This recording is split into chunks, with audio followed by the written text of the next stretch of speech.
This is that time of year when we're all examining our lives. Uh, Generally, at this time of year, we're looking at ourselves, at this past year maybe, and our accomplishments and our failures. We're looking at our lives as a whole, maybe what we started out to become and where we're at, and we're saying, how can we bring these two closer together? We're looking at our lives and reassessing a lot of things. How to be that better or more successful person, or that person that we dreamed we were going to be at one time, but what we fell short of. And it's a good thing to examine ourselves. God's Word, His story, calls us to examine ourselves all the time. Yet if we begin with thinking that we need to be the ones to take the reins of our lives, if we are the ones that need to start the change, if we begin there, as I said before, we'll set the course of our lives on fire. Because first, in order to see real change in our lives, in order to see a new way of living to flow from who we are, we need to start in here. We need to start in our hearts and in our minds. In fact, Proverbs, the book of Proverbs, and you probably know what that word means. It's like a wise saying. The book of Proverbs is filled with thousands of wise sayings. The best way to live, the way that life generally works, is what Proverbs talks about. And Proverbs 4:23 says this. It says, "Guard your hearts above all else, for it determines the course of your life." So your life isn't controlled by what you do, but by what you believe. See, the problem is we get this mixed up, right? We either try to perform in order to change our lives, and we start there rather than believing the right thing, or we just work off of what our hearts are leading us to, but the problem is we often forget what the truth is that we should base our lives on. We forget easily. In fact, we actually believe lies. See, at the very beginning, before the fall into sin, before humanity rebelled against their Creator, life was good. And it was more than good. It was very good. It was perfect. Right? Everything was as it was meant to be. Your yearning now for a better life or for an ideal future is an echo of that perfect life that we had at the beginning. But the problem is that our first parents believed a lie. They believed something that wasn't true about God. See, God's enemy, the serpent, Lucifer, Satan, whatever you want to call him, came in and said, "Did God really say you can't eat from this tree of the knowledge of good and evil? Because if you do, God knows that it's going to make you like Him. You're going to be able to determine how your life runs. And it will be better than what God has determined for you." And so they believed the lie, that they could manage their lives better than God. And they believed a lie about God, that God didn't truly want them to be happy, that God was holding something back from them, that they could find a fuller existence and future apart from Him. And it destroyed everything.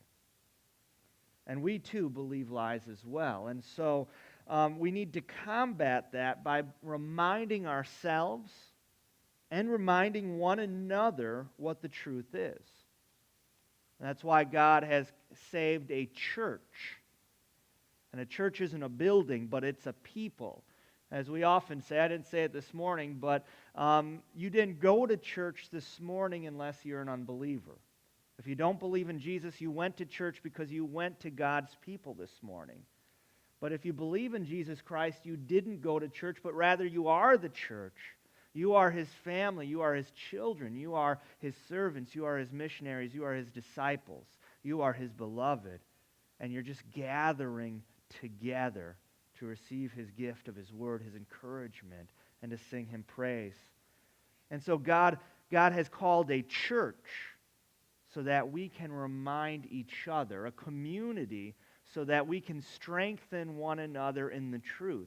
So we don't go back to believing lies and ruin our lives, but rather we might live in the truth and then live very prosperous, effective lives. Prosperous, I'm not talking money-wise, but a life lived to the full as God intended us to live. A life full of loving God and loving one another and seeing a restoration of things in the world around you. Let's look at our Bible passage for today. It's on page 746. Page 746 of the Story of God Bibles in front of you. If you brought your own Bible, we're on Matthew 14, chapter 22.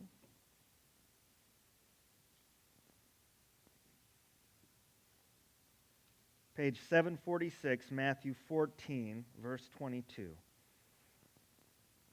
It says, immediately after this, that is, immediately after feeding 5,000 men, and probably just as many women and children, or twice as many, he fed 15 to 20,000 people with 2 fish and 5 loaves of bread. Jesus did that miraculous sign, and immediately after this, Jesus insisted that his disciples get back into a boat and cross to the other side of the lake, the Sea of Galilee, while he sent the people home. So Jesus just feeds 20,000 people, and he says, you guys who are my helpers, you can go, and I'll send them home. And he sends them home, and after that, he went up into the hills by himself to pray. And night fell while he was there alone. Meanwhile, the disciples were in trouble far away from land, for a strong wind had risen, and they were fighting heavy waves. About 3 o'clock in the morning, Jesus came towards them, walking on the water.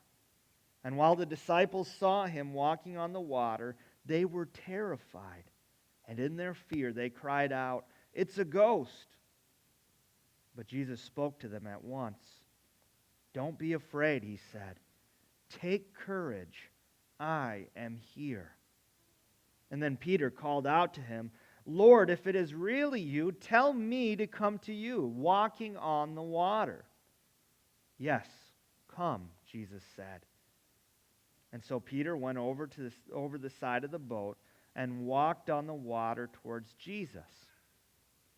But he saw the strong wind and the waves, and he was terrified and began to sink.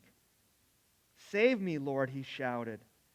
And Jesus immediately reached out and grabbed him. "You have so little faith," Jesus said.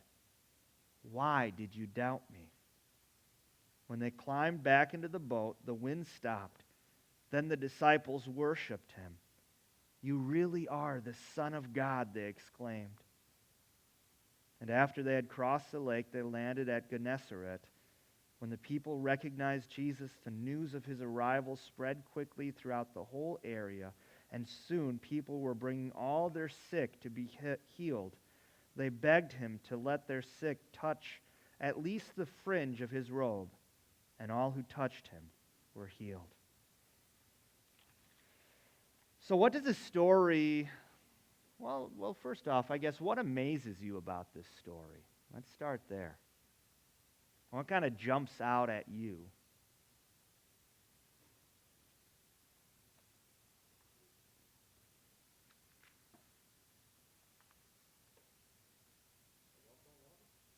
They walked on water?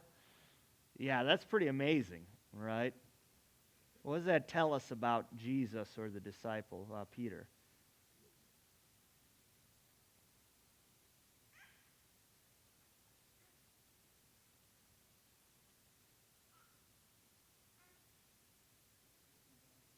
something different about him, right? Yeah. Anything else amazing about this passage?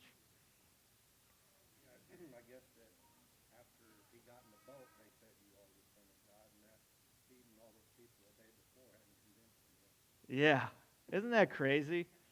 Um, after Jesus gets in the boat, they say, "You are the Son of God." And after feeding 20,000 people with like a kid's lunch, they weren't quite ready to believe that yet. And it took him walking on water, right, to actually show them who he was. Right? Another version of this said they still didn't understand what happened with the loaves. They didn't understand where Jesus got all that food, but they figured it out after this. Right? Yeah, what else amazes you about this? What amazes you about Jesus? What does this text tell you about Jesus?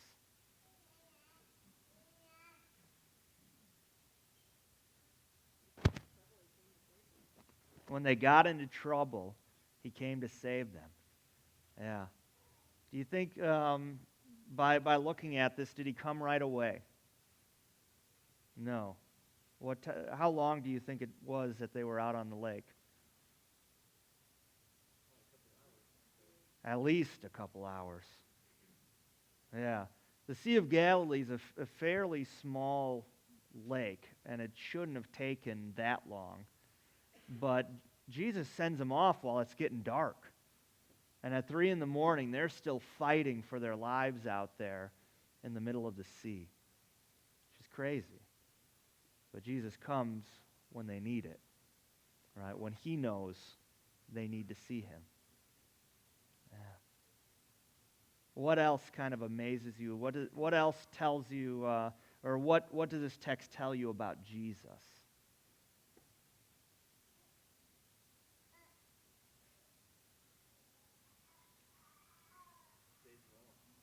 He saves those who are lost, right? How does it show that? Yep, they were in trouble. They were lost out in the sea. Yeah, what state were those people in? They were in terror, right? Were they in control of what was going on? Not at all. Right? These were expert fishermen. They spent their lives on the sea. And here they are, just fighting and fighting and fighting the wind and the waves. And Jesus has to come to them. What else does this tell you about maybe Peter? About the disciple?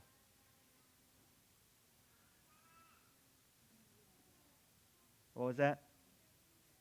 He has some doubt, right?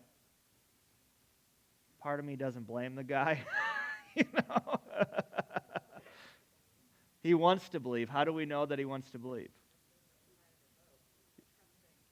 Yeah. That's pretty crazy, right?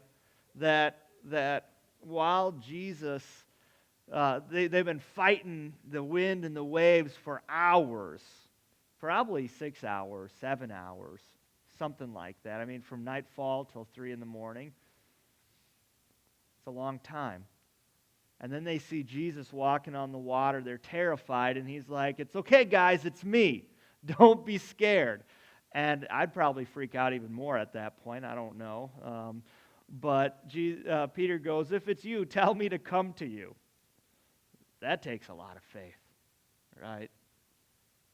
And then to step out onto raging waters that have killed many people before. Right? A lot of faith. Now, what causes Peter to sink here, though? A moment of doubt.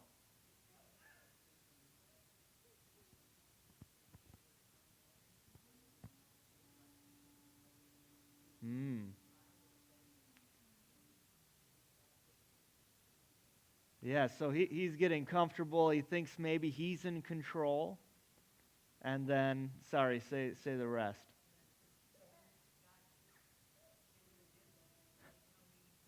Yeah.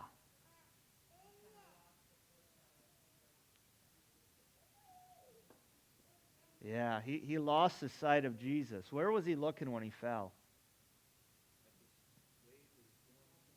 At the waves in the storm, right? He was walking on water when he was looking at Jesus, right? And when he started looking at the waves in the storm, why did he start to sink? He thought that he had to be the one to walk on water.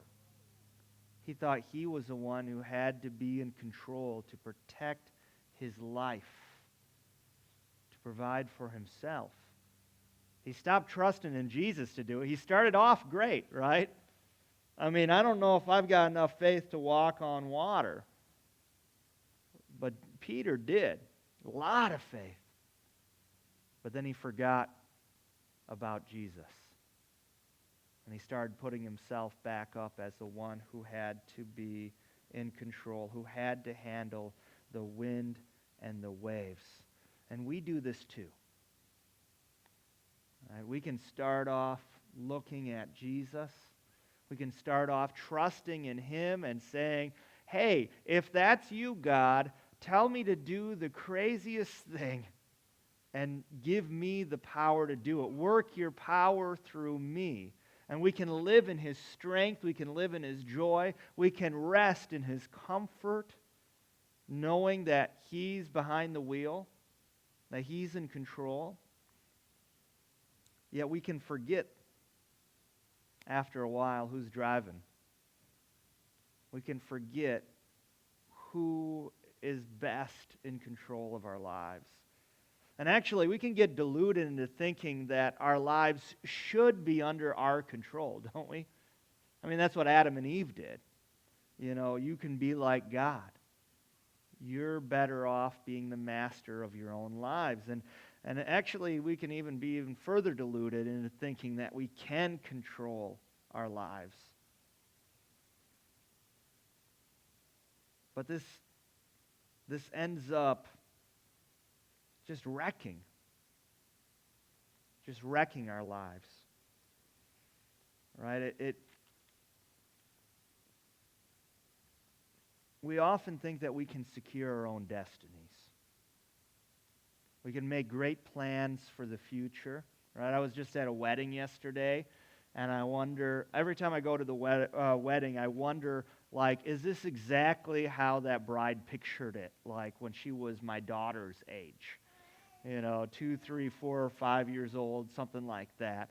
And little girls, they start picturing their wedding days, and they're planning that. Sometimes, like, they know what their invitations are going to look like, and or what they want it to look like. And they've got that picture of that preferred future, and they want it to be exactly that way. And if it's not, life isn't going to be good.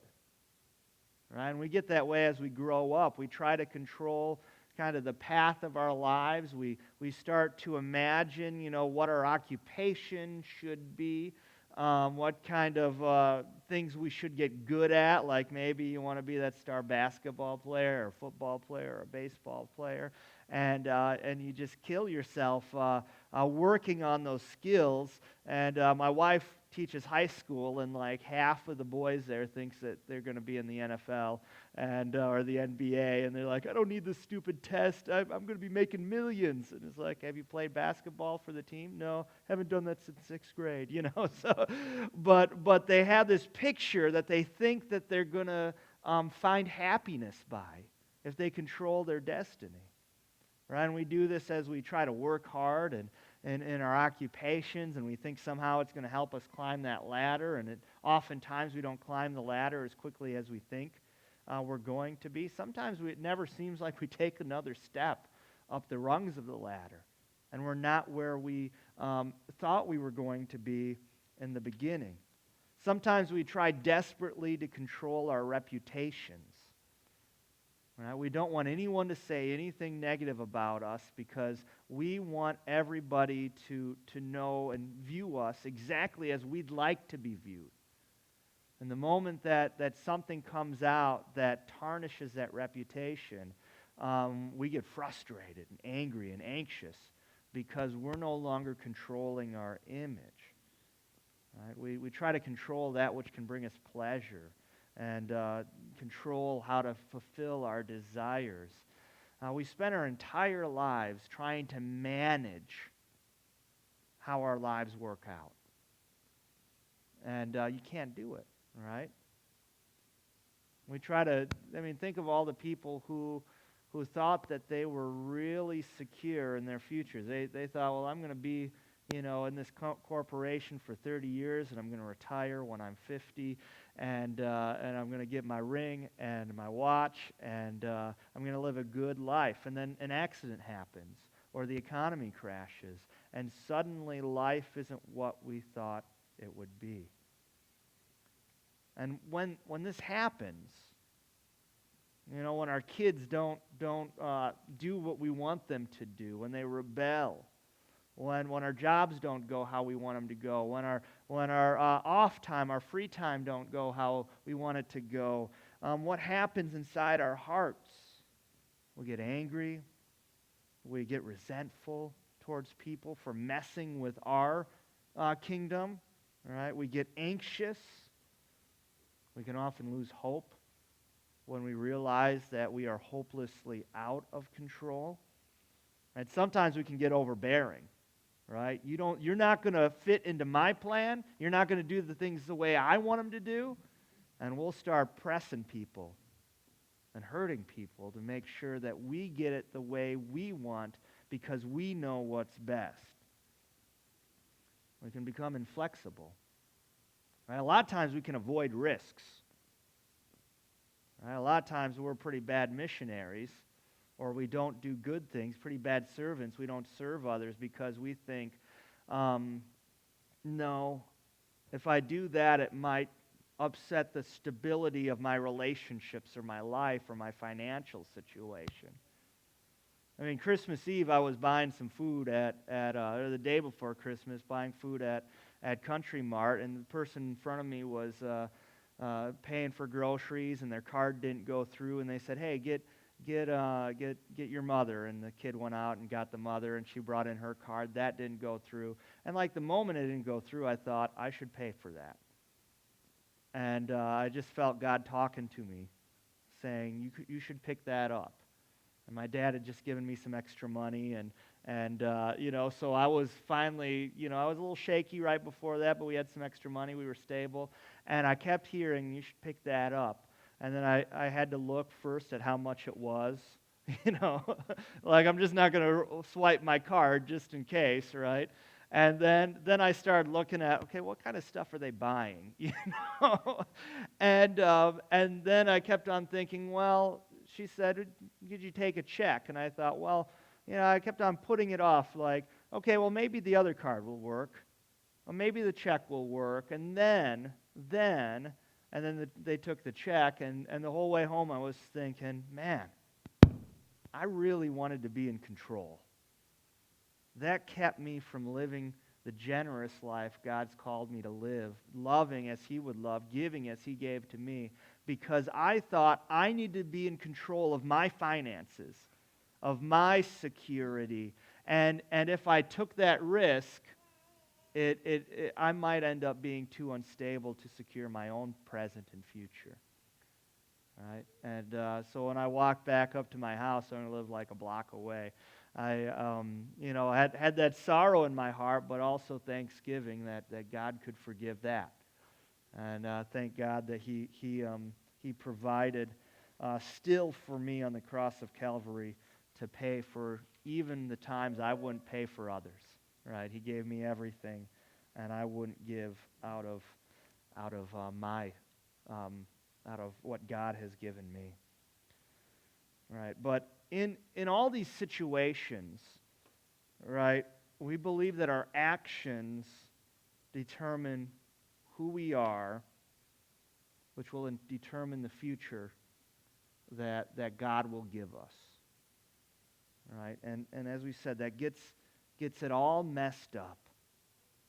What we need to remember is the truth of who God is and what He's done, the future that He has promised, the future that he secured by his death on the cross and the resurrection from the grave, and to let that then shape our lives.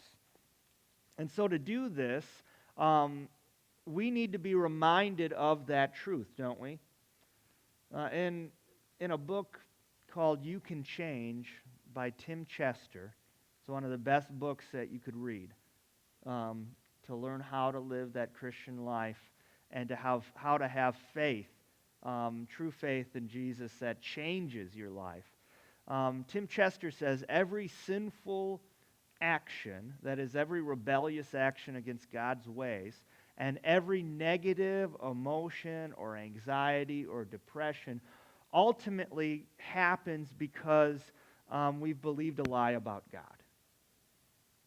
That when we live that way, we are living in unbelief.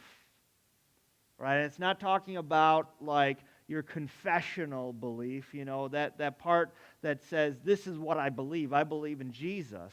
It doesn't change that. It doesn't change your salvation. But we forget what that means. We forget the implications of that for our lives, and we start living as if God is not good, that he has not secured our future, that he is not better than everything else, and that then shapes the way that we live, and we end up living like everybody else, like God doesn't exist.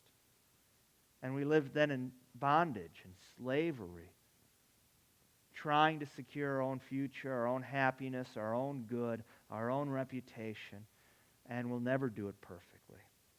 And so to combat this, Chester then talks about 4 truths that you can speak into your lives, remind yourself of, and remind others of when they are falling into that sin and that negative emotion and that anxiety or depression.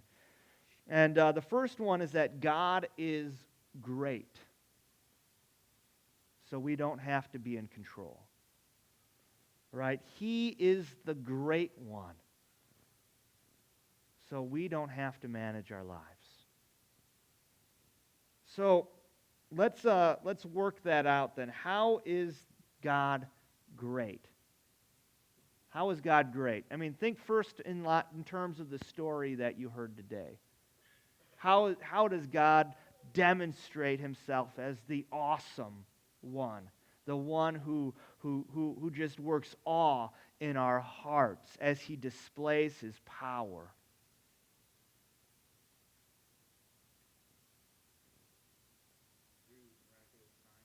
Through miraculous signs. What were some of those signs?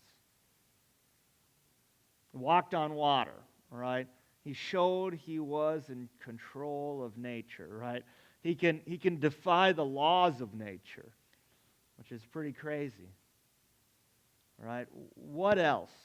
Does the story show anything else about how he does awesome signs? He stops the storm instantly, right? He has control of the wind and the waves, right? The ancient people considered the sea to be a place of chaos, right? And the world was like there was some order on the land, and you can have some control of your life on the land, but the sea, you are at the mercy of the sea, and that's true, isn't it?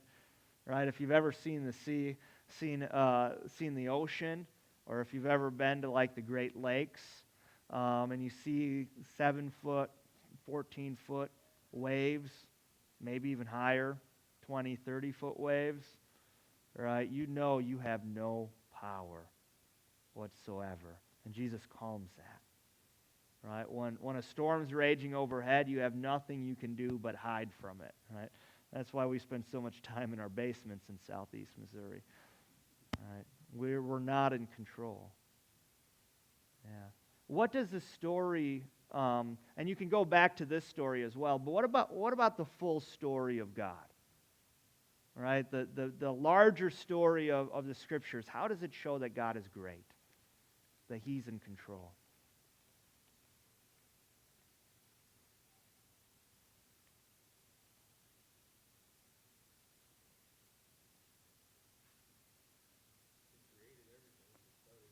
Yeah, he created everything for starters.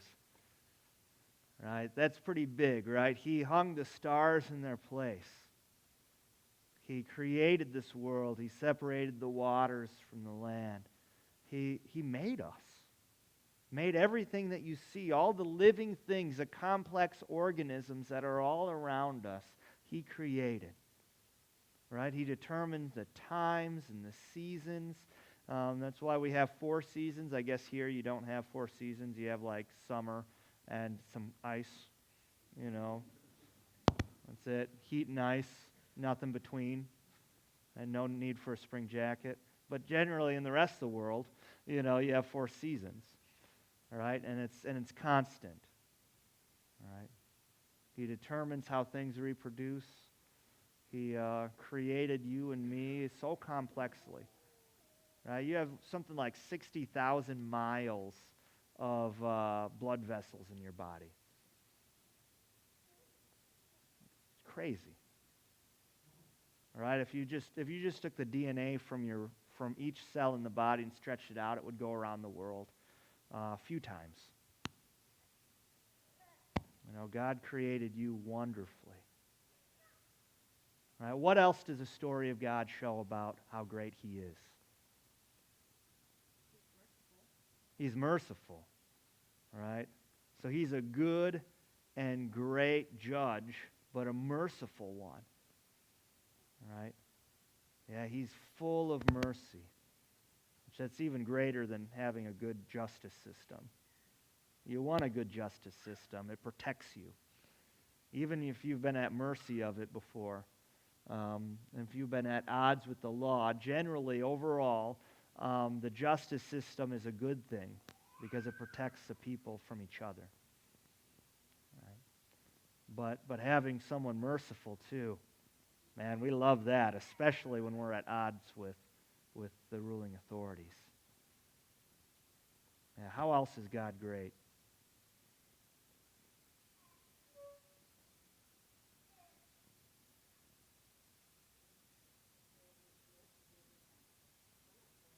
Yeah. He loves us so much, He gave His Son for us. Right? I mean, after creation, what happens on the cross is probably the biggest explanation, demonstration of God's greatness and His love for us as well.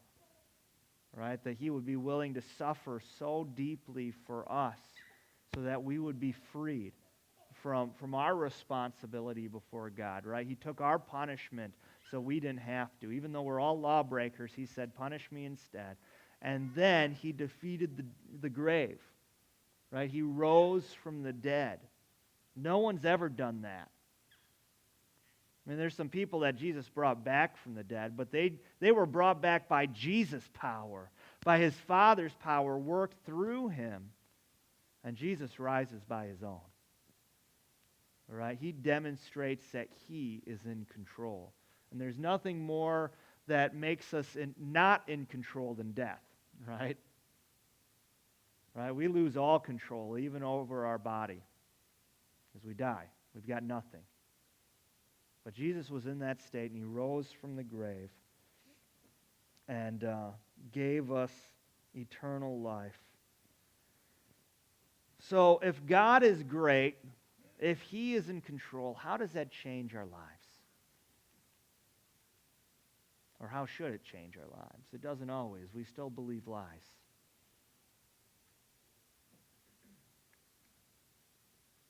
What could it do for us if we reminded ourselves of this truth more and more?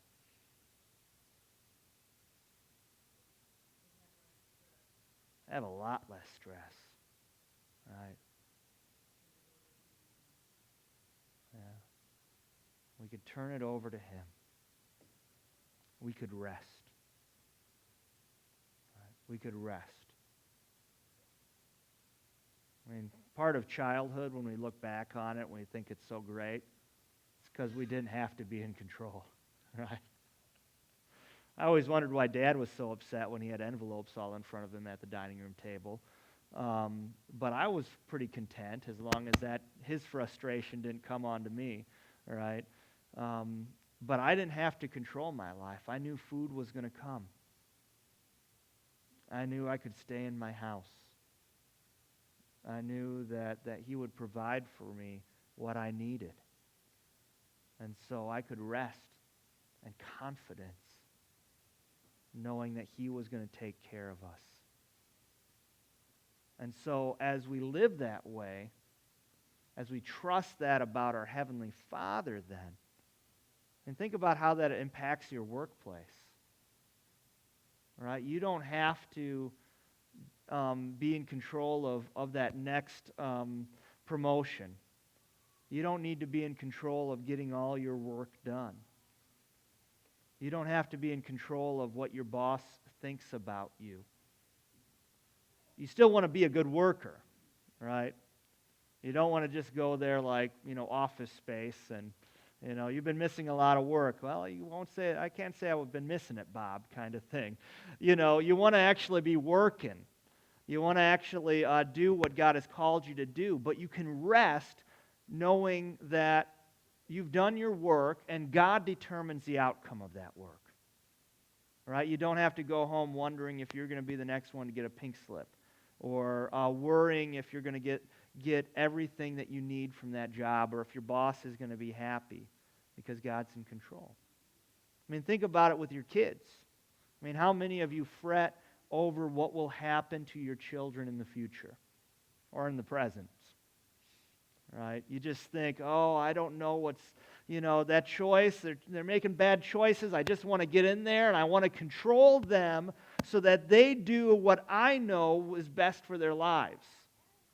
Because I want to make sure that they get that good job or find that good husband or wife or have that good future that I think is the best for them. But we can rest. We can rest knowing that God is in control. We do what we can, right? We warn them about what's bad in life. We teach them about what's good in life. We encourage them to make good decisions. We help them out when we have opportunities to. But ultimately, we can rest. We don't have to fret about it because God is in control. And He's a good God. Right? And you can work that out in every implication of your life. Right? Even with your relationships. You might be struggling deeply right now. Right? And you don't know if you're going to keep that loved one, if your kid will talk to you, if your husband or your wife will stay. But you don't have to be in control. Because God is. You can do whatever you need to do, but trust that He will provide in the midst of it. So this week and in this new year, trust that God is in control so you don't have to be. Every time you're stressed out, every time you're anxious, every time you're depressed about your current situation or the future, remember that God has a plan He's working in your life. And we'll talk more about it in the coming weeks, but that plan includes life eternal in His kingdom, which He's secured for you. Life in a new creation where our bodies won't die, they won't break down, they won't succumb to disease. Life eternal where people will not leave us anymore, but we'll have the eternal goodness of God's kingdom. That's the end in mind. And since He's demonstrated His control throughout this world, since He created this world, He sustained this world, He's begun rescuing this world through His Son Jesus, and He rose from the grave, we know that we can trust the rest of our lives with Him. And so we can rest. And we can then work out of that rest, and we don't have to work in order to achieve it ourselves.